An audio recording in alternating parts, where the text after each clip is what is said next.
শুভেচ্ছা দর্শক সকলকে আমন্ত্রণ জানাচ্ছি প্ল্যানেটারি হেলথ একাডেমির সুরক্ষায় প্রতিদিনের আজকের আয়োজনে। সাথে আছি ডক্টর মুশতাকিব নায়ুব। দর্শক, আজকে আমরা কথা বলবো ডায়াবেটিস নিয়ে, যে অসুখটি আমাদের অনেকেরই পরিচিত, ঘরে ঘরে অনেকেরই আমরা দেখছি, আমাদের বয়স্ক যারা আছে কিংবা অনেক সময় আমাদের তরুণ জনগোষ্ঠীর ভেতরে ইদানিং দেখা যাচ্ছে। কেন ডায়াবেটিস হয় এবং কেন এত মানুষ ডায়াবেটিস আক্রান্ত হচ্ছেন, এই প্রশ্নগুলোর উত্তর খোঁজা জরুরি। যে অসুখটি অনেক সাধারণ, অনেক মানুষের হচ্ছে, সেই অসুখ নিয়ে অনেক তথ্য যেমন আমাদের ভেতরে প্রচলিত আছে, অনেক অপতথ্য, অনেক চিকিৎসা এবং অনেক অপচিকিৎসার সম্ভাবনাও কিন্তু তৈরি হয়েছে। সে কারণে আজকে আমরা ডায়াবেটিস সংক্রান্ত এই তথ্য, অপতথ্য, চিকিৎসা, অপচিকিৎসা, এই নানান বিষয় নিয়ে কথা বলবো।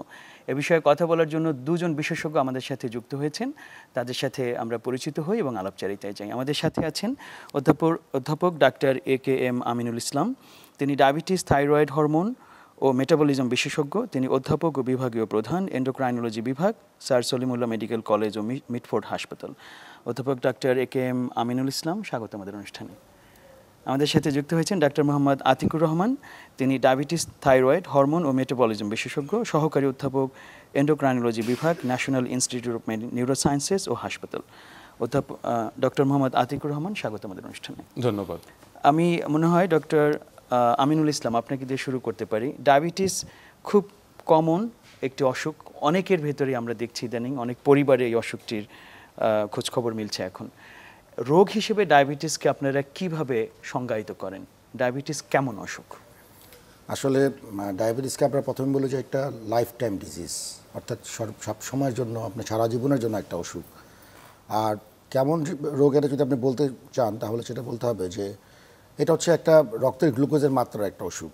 অর্থাৎ আমাদের শরীরে রক্তের গ্লুকোজের একটা মাত্রা, এটা কিন্তু আমাদের জন্য খুব বেশি পরিমাণে প্রয়োজন। এই কারণে আপনি তো জেনে থাকবেন যে আমাদের যে মস্তিষ্ক বা ব্রেন, সেটা কাজ করার জন্য কিন্তু রক্তের গ্লুকোজের মাত্রাটা খুব জরুরি। কারণ আমাদের ব্রেন বা মস্তিষ্ক কিন্তু গ্লুকোজের উপর নির্ভরশীল। তাদের কাজ করার জন্য কিন্তু প্রয়োজন গ্লুকোজ। অর্থাৎ মস্তিষ্কের খাবারের কথা যদি আমরা বলি, সেটা হচ্ছে গ্লুকোজ। তো কাজেই রক্তের গ্লুকোজের মাত্রা যদি ঠিক না থাকে, তাহলে কিন্তু আমাদের মস্তিষ্কে রক্তের গ্লুকোজের অভাব হয় এবং মস্তিষ্ক কাজ করতে পারে না। সেই জন্য একটা নির্দিষ্ট সীমার মধ্যে রক্তের গ্লুকোজটাকে নির্ধারণ করতে হয়। এই মাত্রাটা যখন বেড়ে যায়, সেটাকে আমরা বলি হাইপারগ্লাইসিমিয়া। আর এইটা বেড়ে গিয়ে হাইপারগ্লাইসিমিয়া হয়ে যখন নানা রকম প্রতিক্রিয়া সৃষ্টি করে, সেটাকে আমরা বলছি ডায়াবেটিস। আচ্ছা, তাহলে রক্তের গ্লুকোজের মাত্রা বেড়ে যাওয়া এবং তার সংশ্লিষ্ট যেসব জটিলতা তৈরি হয়, সেটিকে আমরা একসাথে ডায়াবেটিস বলতে পারি। আমরা এই ডায়াবেটিসের যে ধরন বেশ কয়েক রকম আছে। যেমন অনেক সময় কারো কারো হয়তো বয়সের অথবা কোনো একটা পার্টিকুলার অবস্থার প্রেক্ষিতেও ডায়াবেটিস হতে পারে। যেমন মায়েদের ক্ষেত্রে অনেক সময় হয় যে গর্ভবতী মায়েদের ক্ষেত্রে ডায়াবেটিস হতে পারে কোনো এক সময়। আমরা বলছি গ্লুকোজ বেড়ে গিয়েছে এবং তার সংশ্লিষ্ট জটিলতা বেড়েছে। কিন্তু এমনিতে সাধারণত টাইপ 1, টাইপ 2 এই দুটো ডায়াবেটিসের কথা আমরা অনেক বেশি শুনি। সো ডক্টর আতিকুর রহমান, আপনার কাছে প্রশ্ন যে টাইপ 1 এবং টাইপ 2 এই দুটো ডায়াবেটিস কেমন? এবং একটু আগে ডক্টর আমিনুল ইসলাম যেটা বললেন যে লাইফ টাইম ডিজিজ, দুটোই কি লাইফ টাইম ডিজিজ নাকি আসলে দুটোকে আমরা একটু আলাদাভাবে দেখার সুযোগ আছে? আচ্ছা, আমি যদি বলি ডায়াবেটিস আমরা সাধারণত 4 ভাগে বিভক্ত করি ইউজুয়ালি। একটা হলো টাইপ 1 ডায়াবেটিস, তারপর টাইপ 2 ডায়াবেটিস, যেটা আমাদের দেশে এবং সারা ওয়ার্ল্ড ওয়াইড সবচেয়ে বেশি কমন। অ্যারাউন্ড 90 to 95% মানুষের কিন্তু টাইপ 2 ডায়াবেটিস হয়। এছাড়া জেস্টেশনাল ডায়াবেটিস, যেটা আমাদের দেশেও কিন্তু এটারও কিন্তু দেখা যাচ্ছে যে মানে প্রিভ্যালেন্স কিন্তু দিনকে দিন বেড়ে যাচ্ছে, যেটা মাদের যখন গর্ভাবস্থায় হয় তখন। আরেকটা আদার স্পেসিফিক টাইপ, যার মধ্যে অনেকগুলো আছে, কিছু জেনেটিক কজ আছে, কিছু আছে ওষুধের কারণে হয়, কিছু এন্ডোক্রাইনোলজিক্যাল ডিজিজ, অন্যান্য থাইরয়েড কিংবা অ্যাক্রোমেগালি, এগুলো হতে পারে। তো মেইন যে দুটো ফোকাসড, যেটা হলো টাইপ 2 ডায়াবেটিস এবং টাইপ 1 ডায়াবেটিস। টাইপ 1 ডায়াবেটিস হলো এটা একটা অটো ইমিউন ডিজিজ। আমাদের তো ইমিউনিটি আমাদের শরীরকে প্রোটেকশন দেয়, কিন্তু কিছু কিছু ইমিউনিটি আমাদের শরীরকে, মানে আমাদের শরীরের যে সেলগুলো, এগুলোকে নষ্ট করে। আমাদের যে ইনসুলিন তৈরি হয়, বিটা সেল, এই বিটা সেল অথবা ইনসুলিন এগেনস্টে যখন এটা অ্যান্টিবডি তৈরি হয় এবং এটা ডিস্ট্রাক্ট করে দেয়, তখন এটাকে টাইপ 1 ডায়াবেটিস বলি। আর টাইপ 2 ডায়াবেটিস হলো এইটা বেসিকলি আমাদের শরীরে যে ইনসুলিনের কার্যকারিতা যখন মানে কোনো কারণে বাধাগ্রস্ত হয়, তখন যে ডায়াবেটিসটা হয়, এটার কারণে একসময় দেখা যায় যে আমাদের একসময় ইনসুলিন সিক্রেটারি ক্যাপাসিটি যেটা বডির, এটাও কমে আসতে থাকে, যার জন্য যে ডায়াবেটিসটা হয়, এটাকে টাইপ 2 ডায়াবেটিস বলে।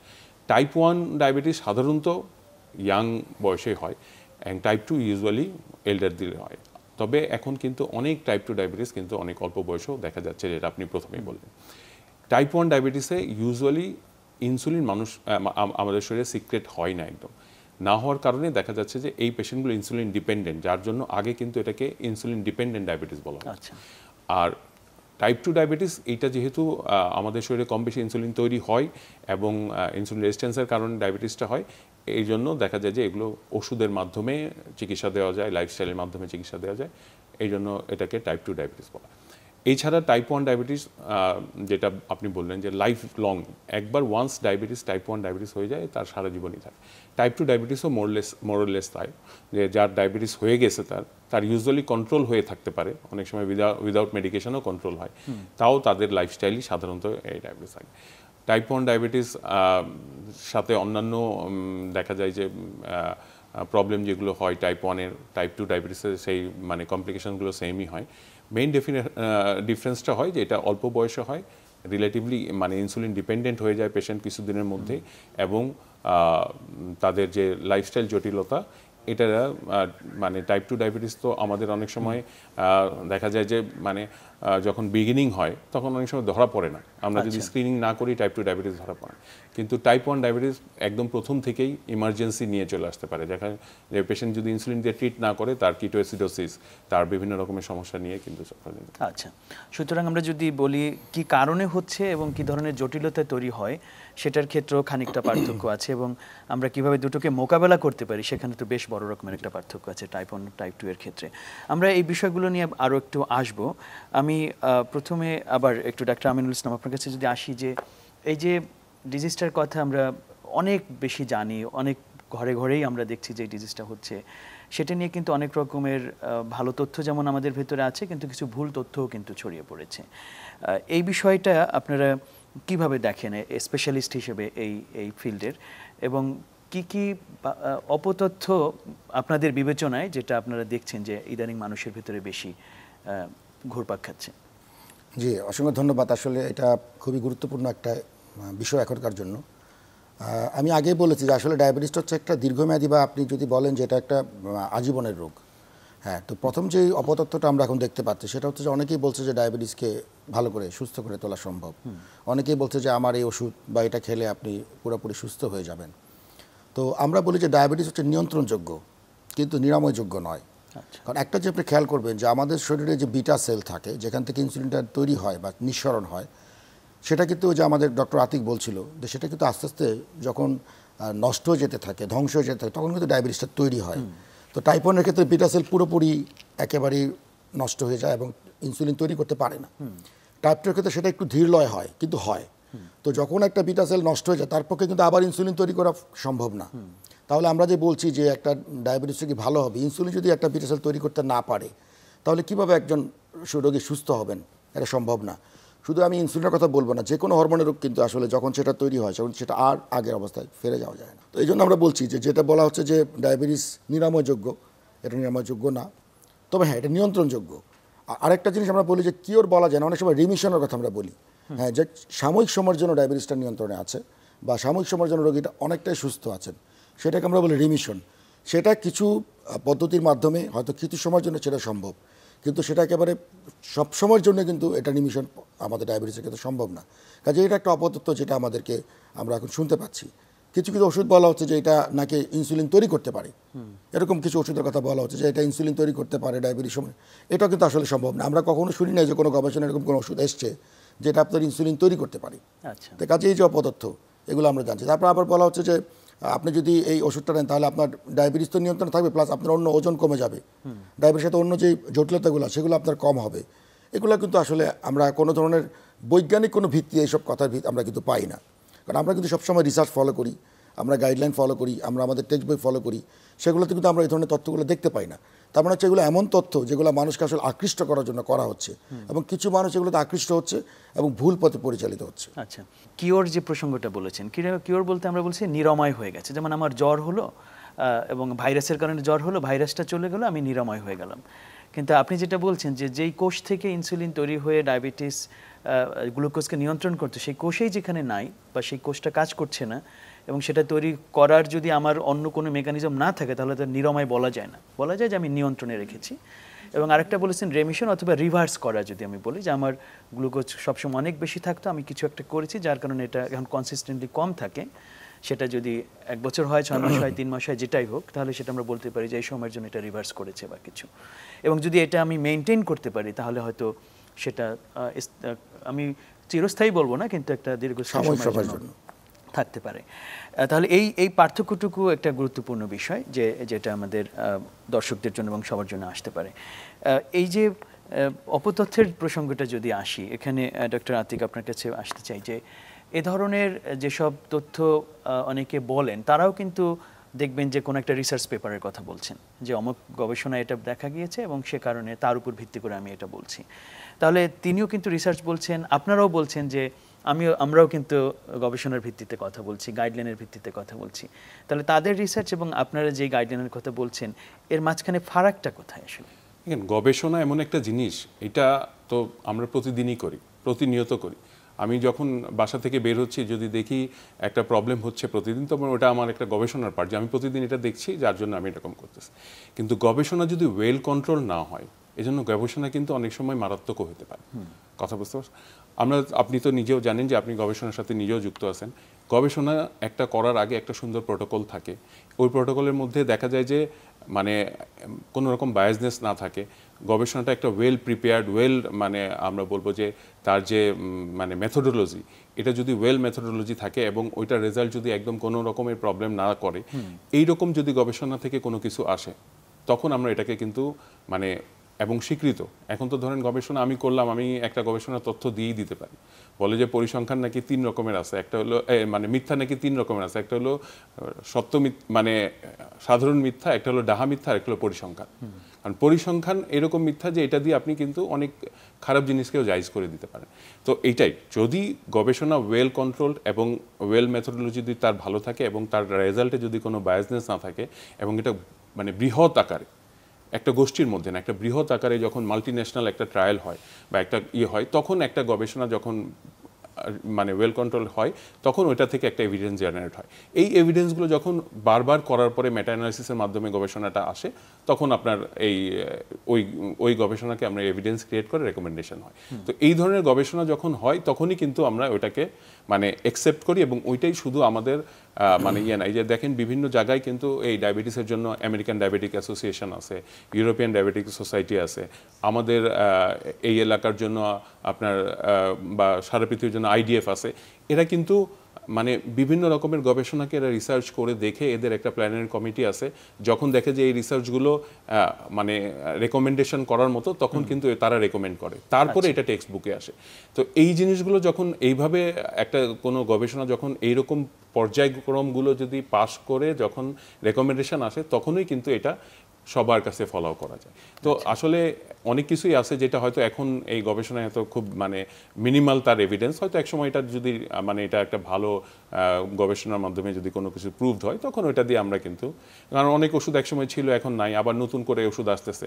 তার মানে কি, এইগুলো গবেষণার মাধ্যমে দেখা গেছে যে এই এভিডেন্স ক্রিয়েট হয়েছে, এবং এটা মানুষের জন্য এফিকেসি যেমন আছে, এটা সেফটিও যখন আছে, তখন এগুলোকে কিন্তু আমরা অরিজিনাল গবেষণা বলে, এবং ওইটা মানুষের মধ্যে আমরা দিতে পারি, সাধারণ মানুষের সেবায় তখন আনা যেতে পারে। এমনিতে ডায়াবেটিসের যেই প্রসঙ্গগুলো আমাদের সমাজে প্রচলিত আছে, এটার যেই চিকিৎসা বলি অথবা ব্যবস্থাপনা বলি, ব্যক্তিগত যে চর্চা বলি, তার ভেতরে প্রায়শই বলা হয় যে আমাদের জীবনাচরণ যেটা লাইফস্টাইল ডিজিজ হিসেবে কিন্তু এটাকে বলা হচ্ছে। অর্থাৎ আমি যেভাবে জীবনযাপন করছি, তার সাথেই ডায়াবেটিস হওয়ার কারণ, অথবা এটা নিয়ন্ত্রণে থাকা বলি অথবা রিভার্স করা বলি, তার সব কিছু এর ভেতরেই জড়িত আছে। এই সংক্রান্ত তথ্যগুলোর কোনটা ডক্টর আমিনুল ইসলাম আপনি দর্শকদের জন্য বলবেন যে আপনার এই তথ্যগুলোর উপরে নির্ভর করতে পারেন, আর এই তথ্যগুলো আপনি হয়তো অবজ্ঞা করতে পারেন বা এটা বাদ দিতে পারেন? জি, ধন্যবাদ আপনাকে। আমাদের ডক্টর আতিক বলেছিলেন 4 রকমের ডায়াবেটিসের কথা। এর মধ্যে টাইপ 2 যেটা ডায়াবেটিস, সেটা আসলে আমরা বলি যে এটা লাইফস্টাইল ডিজিজ, অর্থাৎ আমাদের জীবনযাপন পদ্ধতির সাথে এটার সম্পর্ক খুব বেশি। আরও কিছু লাইফস্টাইল ডিজিজ আমরা বলতে পারি, যেমন আমরা যদি বলি যে হাইপারটেনশন, এটার মধ্যে জীবন আচরণ পদ্ধতির একটা প্রভাব আছে। ওবিসিটি, এটাকে আমরা লাইফস্টাইল ডিজিজ বলি, অর্থাৎ মোটা হয়ে যাওয়া, স্থূলতা, এগুলো।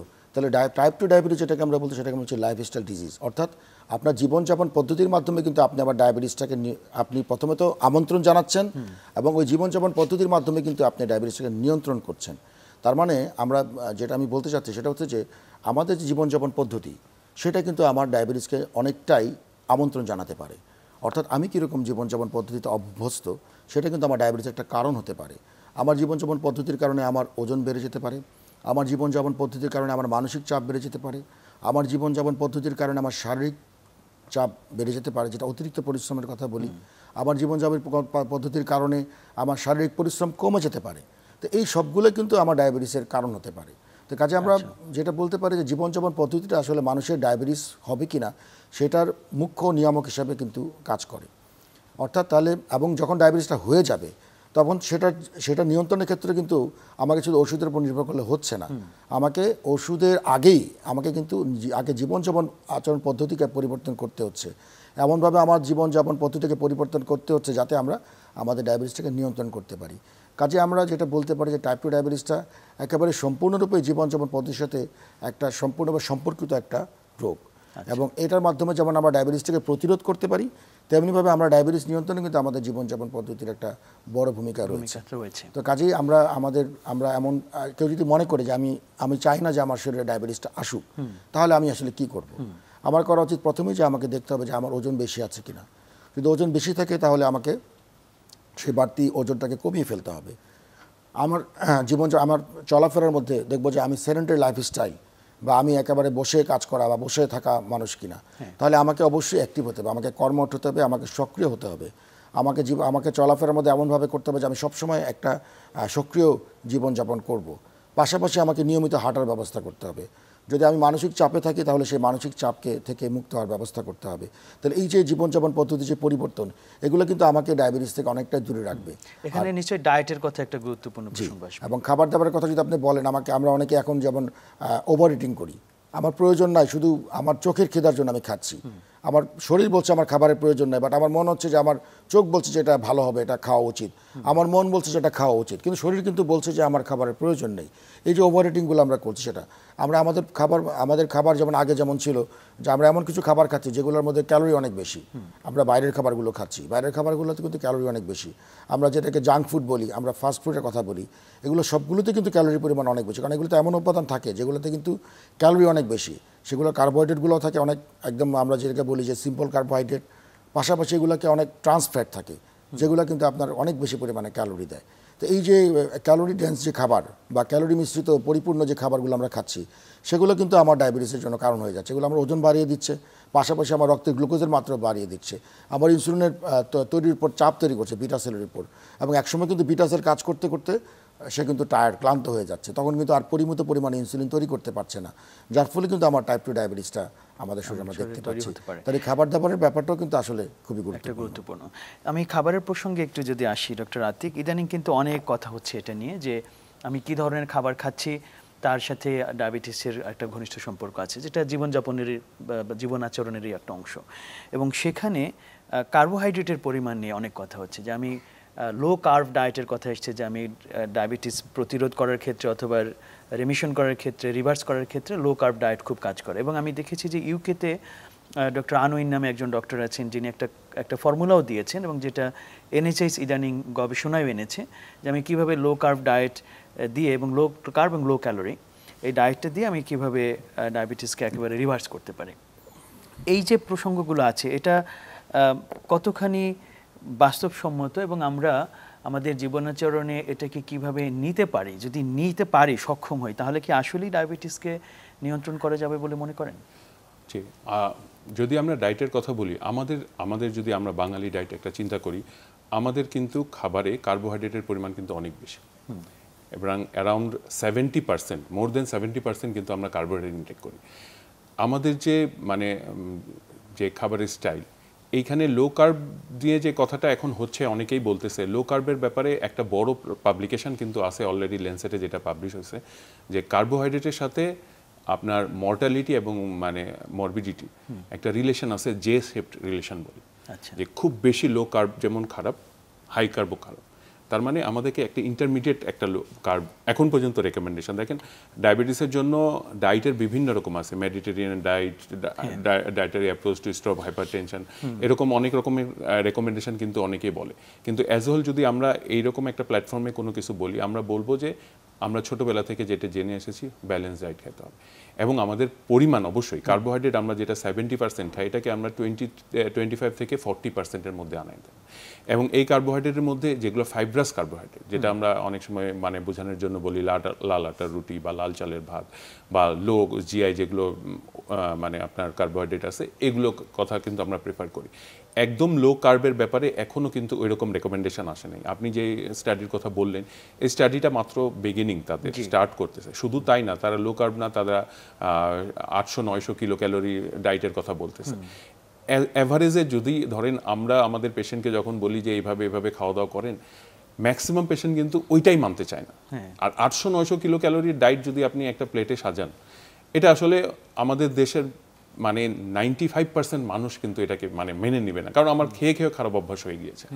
কিন্তু আমাদের যদি এরকম হয় যে ক্যালোরিটা মানে এরকম যেগুলোতে যে ফাইব্রাস ডায়েট থাকে অথবা এটাতে যদি আমরা প্রোটিনের পরিমাণ একটা মানে হেলদি প্রোটিনের পরিমাণ বেশি থাকে হেলদি ফ্যাট থাকে তাহলে দেখা যাবে যে আমাদের এইটা আমাদের জন্য কার্যকর হবে আর নাম্বার 2 পাশাপাশি যেটা আমিন স্যার বললেন যে আমাদের যে লাইফস্টাইল চেঞ্জেস শুধুমাত্র মানে খাওয়া দাওয়া না এই আমাদের দেশেই কিন্তু আজ থেকে নিয়ে 30 বছর আগে ডায়াবেটিসের প্রিভ্যালেন্স এত বেশি ছিল না আমাদের এই যে অতিমাত্রায় আমাদের সেডেন্টারি লাইফ এবং বাইরে খাওয়া এবং আমাদের যে মানে কি বলবো মানে এই কি বলে বেশিরভাগ সময় যে ডিজিটাল ইতে মানে গ্যাজেটের সাথে আসক্ত হয়ে যাওয়া এগুলোই কিন্তু মেইন কারণ এগুলোর উপর ফোকাস করেই আসলে আমাদের কিন্তু ডায়াবেটিস প্রিভেনশন করা উচিত এবং এই জন্য আমরা প্রমদা মানে একদম ছোটোবেলা থেকেই এই যে বাচ্চাদের যখন মানে তারা বাসায় অথবা স্কুলে পড়াশোনার মধ্যে যদি এই জিনিসগুলো আনে যে আমরা এভাবে করলে আমাদের জীবনযাপন কিন্তু ভালো হয়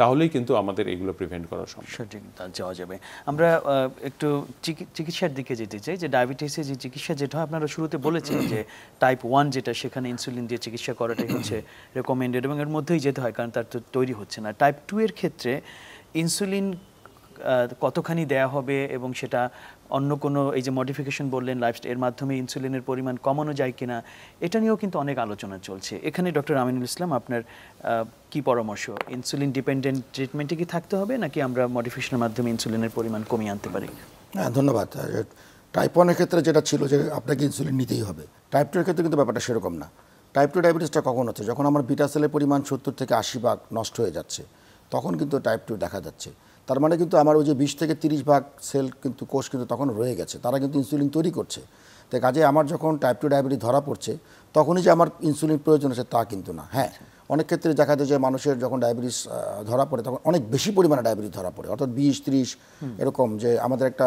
নির্দিষ্ট মাত্রা আছে যেমন আমরা যদি বলি 16.67 এর উপরে যদি কারো ডায়াবেটিস ধরা পড়ে তখন তাকে আমরা ইনসুলিনের কথা বলি সাময়িক সময়ের জন্য সেটা কিন্তু শুধুমাত্র সাময়িক সময়ের জন্য হয়তো 3 থেকে 4 মাসের জন্য আমরা দিই আর অন্যদের ক্ষেত্রে যাদের ধরুন হয়তো তার চেয়ে কম মাত্রা ডায়াবেটিস হয়েছে তাদের ক্ষেত্রে কিন্তু আমরা আসলে ইনসুলিনের কথা বলি না আমরা তাকে জীবনাচরণ পদ্ধতির পরিবর্তনের কথা বলি আমরা যেটা আগেই বলেছি তাকে আমরা খাবার দাবার নিয়ন্ত্রণের কথা বলি আর কার্বোহাইড্রেট আবার ডক্টর আতিক বলল কার্বোহাইড্রেটটাকে আমরা বলি মডারেশন আমরা কিন্তু বাদ দেওয়ার কথা বলি না আমরা বলি যে আপনি অবশ্যই কার্বোহাইড্রেট নেবেন সেটা পরিমাণ মতো সেই কার্বোহাইড্রেটকে আপনার নিয়ন্ত্রণ করতে হবে কার্বোহাইড্রেটকে আমাকে ভুলে গেলে চলবে না আমাকে চিন্তা করতে হবে যে আমার শরীরের সবচেয়ে বেশি শক্তি কিন্তু এতদিন কার্বোহাইড্রেট থেকে এসছে এখন আমি হঠাৎ করে যদি কার্বোহাইড্রেট খুব বেশি পরিমাণে কমিয়ে দিই তাহলে আমার শক্তির সোর্সটা কোত্থেকে হবে আপনারা জানেন যে প্রোটিন থেকে আসতে পারে তারপরে ফ্যাট থেকে আসতে পারে বাট সেগুলো কিন্তু আমাদের শরীরের যে সাধারণ পদ্ধতি সেটা কিন্তু না সেগুলোকে আমরা বলি বিকল্প পদ্ধতিতে আমাদের শরীরে শক্তি সঞ্চয় করা এবং সেখানে কিন্তু গ্লুকোজ না হয় সেটা হচ্ছে কিটো অ্যাসিড কিটোন বডি হচ্ছে যেটা কিন্তু আমাদের শরীরের জন্য অনেক ক্ষেত্রেই ক্ষতিকর হতে পারে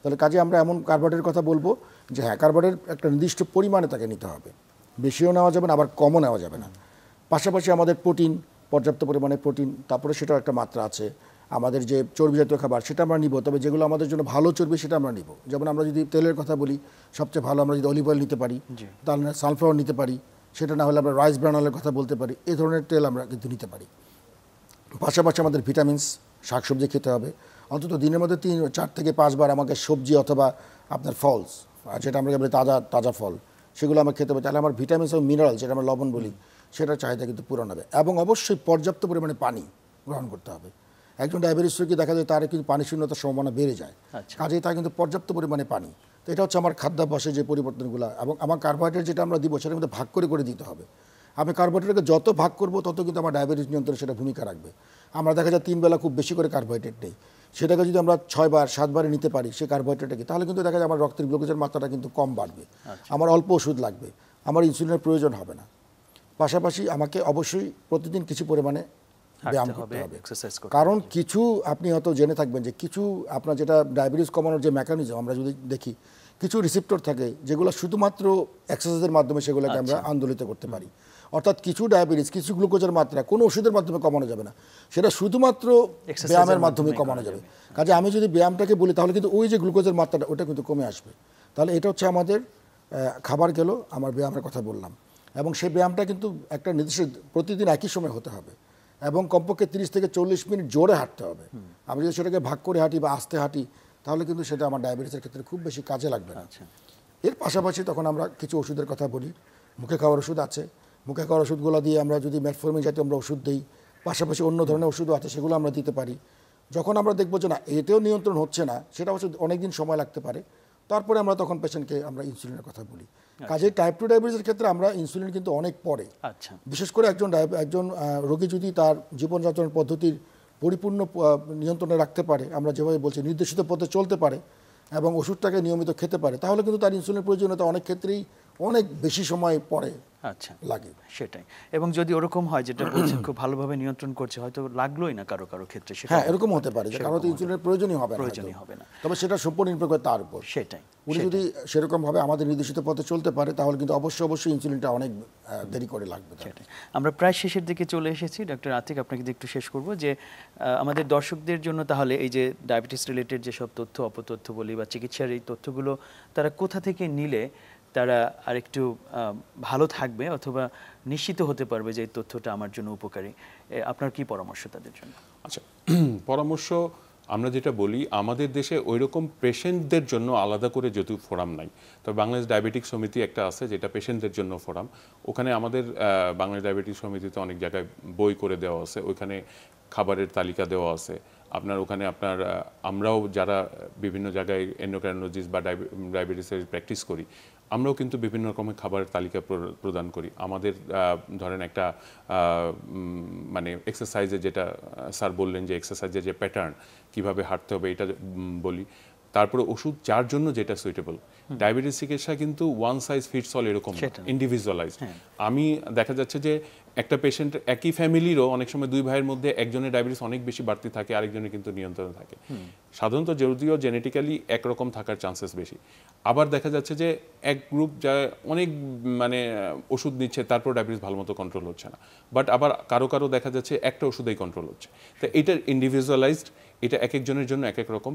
কিছু নির্দেশনা যেটা স্যার আগেই বললেন যে আমাদের যে লাইফস্টাইলগুলো, এই লাইফস্টাইলগুলো কিন্তু একদম খুব কমন। প্রথম কথা হলো প্রতিদিন 30 মিনিট করে হাঁটেন, একটু জোরে জোরে হাঁটেন। খাওয়া দাওয়ার মধ্যে কার্বোহাইড্রেট পোর্শনটা কমান, ভাগ করে দেন। একবারে বেশি কার্বোহাইড্রেট করে মানে নিয়ে, যেমন আমরা বলি যে একবেলা দুই বেলা খেয়ে পরে মানে ক্ষুধা বেশি লাগার কারণে বেশি কার্বোহাইড্রেট খায়, পরিমাণে অল্প নিয়ে বারবার খান, তাহলে দেখা যাচ্ছে যে এটা একটা কন্ট্রোলে নেই। কার্বোহাইড্রেট পোর্শনটা ফাইব্রাস কার্বোহাইড্রেট নেই।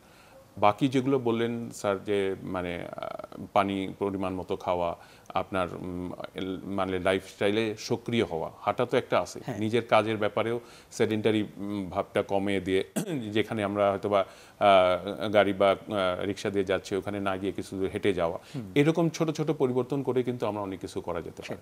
আর যেটা হচ্ছে যে হ্যাঁ, ডায়াবেটিসের ব্যাপারে অনেকে কিন্তু ইগনোরেন্স আছে, আরে একদিন খাইলে কিছু হবে না, বা এখন মাত্র ডায়াবেটিস ধরা পড়ছে আমি একটু দেখি, প্রি ডায়াবেটিক আছে সেখান থেকে মানে উপরে চলে যাচ্ছে। প্রত্যেকটা জিনিসই আমরা প্রি ডায়াবেটিস যার আছে বা যার প্রন আছে যে আমার ডায়াবেটিস হওয়ার চান্সেস থাকে, তারা এখন থেকে প্রিভেনশন হোক, ডায়াবেটিস না হোক। যার ডায়াবেটিস হয়ে গেছে, আমাদের ডায়াবেটিসের চিকিৎসা মেইন উদ্দেশ্য হলো আমার যে ইম্পর্টেন্ট অর্গানগুলো আছে, আমাদের চোখ, কিডনি, হার্ট, নার্ভ, এগুলো যাতে আমাদের ঠিক থাকে। ডায়াবেটিস হয়ে গেছে, আমি এটাকে কন্ট্রোল করি, আমার বাকিগুলো যাতে ঠিক থাকে। তো এইগুলোই হলো আমাদের সাধারণ পরামর্শ। আর সবার জন্য যে আপনারা পরামর্শ নেন ডাক্তারের, যারা মানে আমাদের গাইডলাইন মেনটেন করে। আমাদের ন্যাশনাল গাইডলাইন আছে কিন্তু বাংলাদেশের মানে ডায়াবেটিস চিকিৎসার উপরে, এবং যারা যে কোনো এমবিবিএস ডাক্তার কিন্তু ওই গাইডলাইন পরেই কিন্তু একটা ডায়াবেটিসকে চিকিৎসা দিতে পারে। এবং এটা কিন্তু আমাদের গত 2-3 বছর ধরে আমরা এটা অলরেডি আমরা সবাই মিলে গাইডলাইন করেছি, এবং ওইখানে কিন্তু সব কথাবার্তা আছে। হাঁটার ব্যাপারে কোন রকমের কোন ডায়াবেটিসের জন্য কি আছে, যে কোনো এমবিবিএস ডাক্তার ওটা যদি পুরোপুরি ফলো করে তাহলেই কিন্তু সে চিকিৎসা দিতে পারবে। অনেক ধন্যবাদ ডক্টর আমিনুল ইসলাম, ডক্টর আতিকুর রহমান। আমরা বেশ কিছু তথ্য জানলাম। ভবিষ্যতে কিন্তু এই বিষয়গুলো নিয়ে আবারও আপনাদেরকে ডাকবো, কারণ এই আলোচনাটা কিন্তু চলা দরকার যাতে নতুন ইস্যুসগুলো আমরা অ্যাড্রেস করতে পারি। আপনাদের কাছে কৃতজ্ঞতা জানাচ্ছি আজকে সময় দেওয়ার জন্য। আপনাকে অসংখ্য ধন্যবাদ। আপনাকেও ধন্যবাদ। দর্শক, শেষ করছি সুরাখায় প্রতিদিনের আজকের আয়োজন। আমরা কথা বলছিলাম ডায়াবেটিস সংক্রান্ত যেসব তথ্য, অপতথ্য কিংবা চিকিৎসা অথবা অপচিকিৎসার যে বিষয়গুলো আমাদের দেশে প্রচলিত আছে, এবং যে এই সংক্রান্ত অনেক প্রশ্ন আছে আমাদের সাধারণ মানুষের ভেতর। কারণ অনেক ইনফরমেশন এখন সোশ্যাল মিডিয়াতে আছে, ইউটিউবে আছে, সেখান থেকে অনেক তথ্য আপনারা জানছেন, কিন্তু তার কতখানি সত্যি এবং কতখানি এখনকার যে বিজ্ঞান সম্মত সেটি কিন্তু আমাদের অনেকের আওতার ভিতরে থাকে না। সে বিষয়গুলো আমরা বোঝার চেষ্টা করলাম। যেই বিষয়টি পরিষ্কারভাবে এসেছে সেটি হলো আমাদের এই যে জ্ঞান সেটি কিন্তু প্রতিনিয়তই আপডেটেড হতে পারে, কারণ যখন নতুন একটি গবেষণা আসে তার উপর ভিত্তি করে কিন্তু একটা গাইডলাইন তৈরি হয়, নতুন চিকিৎসা পরামর্শের ধারা তৈরি হয়। আশা করি সেই বিষয়গুলো সম্বন্ধে আপনারা সচেতন হবেন এবং সবচেয়ে বড় কথা ডায়াবেটিস নিয়ন্ত্রণ রাখার জন্য আপনাদের জীবনাচরণে ইতিবাচক পরিবর্তন আনবেন। সে আহ্বান রেখে আজকের মতো শেষ করছি।